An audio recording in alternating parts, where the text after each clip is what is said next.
Salam untuk kita semuanya, berjumpa lagi dengan saya di channel Aritela Tutorial, tempat kita untuk berbagi informasi seputar informasi pendidikan dan informasi guru, serta informasi honorer, dan informasi lain yang ada hubungannya dengan dunia pendidikan dan guru, dan dunia honorer, atau informasi lain yang relevan.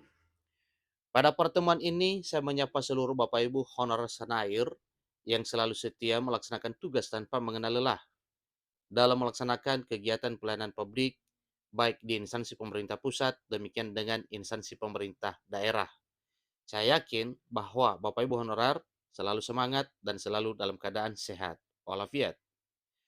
Ada satu hal penting yang perlu saya sharekan kepada seluruh Bapak Ibu honorer, ini merupakan satu kabar sukacita seluruh honorer, terutama kategori 2. Disampaikan bahwa pemerintah berkomitmen melindungi hak tenaga honorer kategori 2. Pendapatan bisa sentuh 4,3 juta tiap bulan. Nah, Bapak Ibu, bagaimana mekanismenya? Kok sampai bisa mendapatkan gaji 4,3 juta ini per bulan khusus untuk honor kategori 2? Mari kita simak informasi berikut ini. Tentunya ada dasar pemerintah menyampaikan hal tersebut.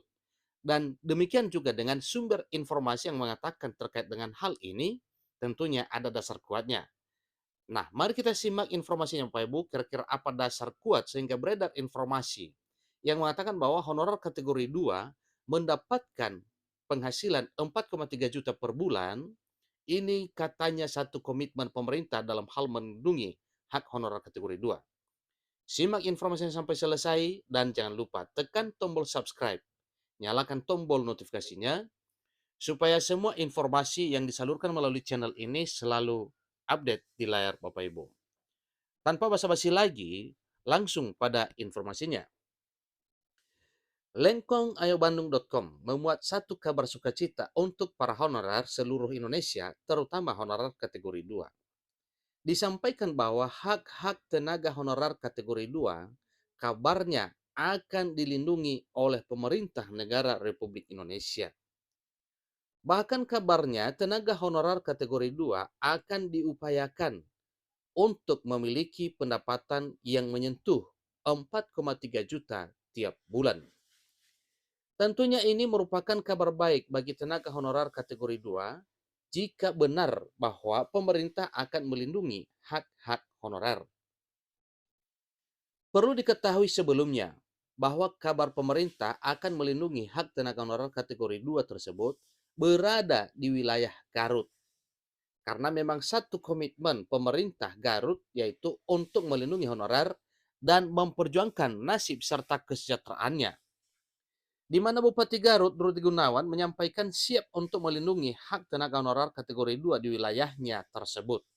Tentunya, demikian juga dengan honorer kategori 2 di wilayah kabupaten kota provinsi lain selain daripada Garut yang disampaikan langsung oleh bupatinya, yaitu Bupati Garut, Rudi Gunawan.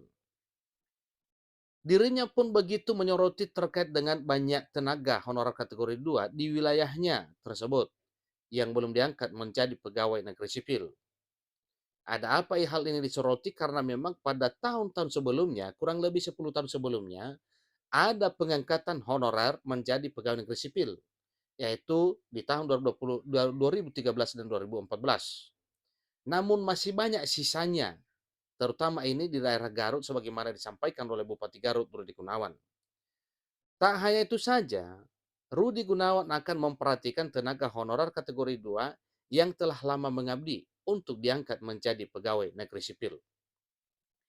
Meskipun dirinya mengetahui bahwa tenaga honorer kategori 2 tidak memenuhi syarat untuk diangkat menjadi pegawai negeri sipil, namun Rudi Gunawan selaku Bupati Garut tetap akan berkomitmen untuk bisa mengangkat tenaga honorer kategori 2 menjadi pegawai negeri sipil atau PNS, terutama bagi yang telah berdedikasi tinggi.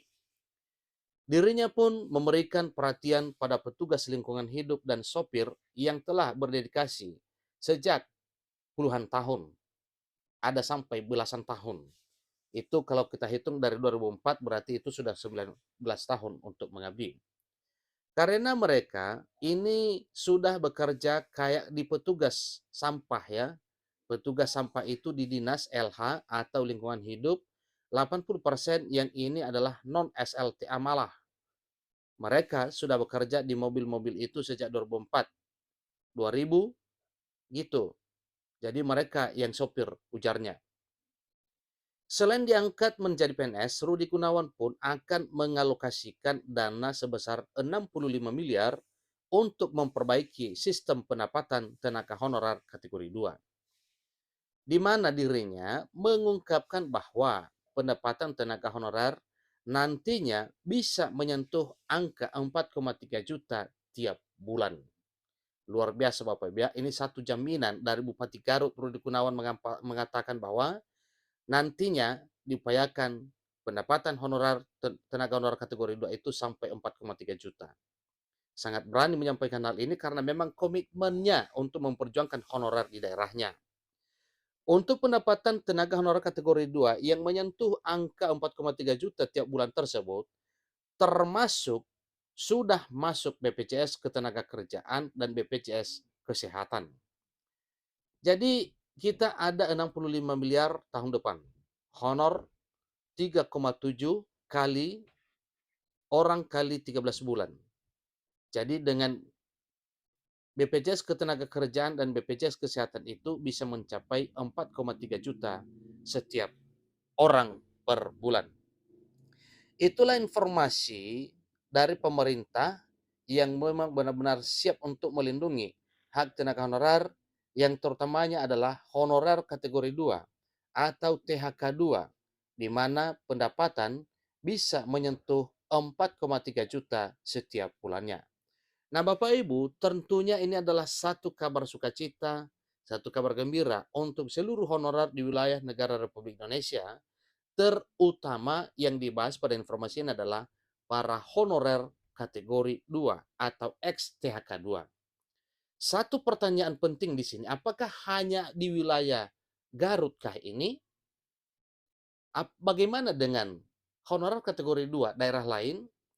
Semoga saja keberanian Bupati Garut untuk memperjuangkan nasib tenaga honorer terutama kategori 2-nya yang notabene kualifikasi akademiknya non SLTA, tentunya di bawah SLTA Bapak Ibu ya, seperti ijazah SD dan mungkin SMP, tetapi mereka benar-benar kategori 2 yang sudah lama mengabdi di instansi pemerintah seperti para petugas lingkungan hidup, para sopir, dan seterusnya.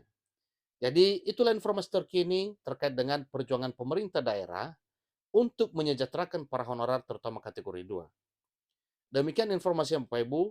Semoga semua honorer yang sudah puluhan tahun, bahkan belasan tahun juga sudah mengabdi, bisa terakomodir sebagaimana perjuangan pemerintah dan DPR RI untuk nasib honorer. Sampai ketemu pada informasi berikutnya. Semoga bermanfaat. Terima kasih.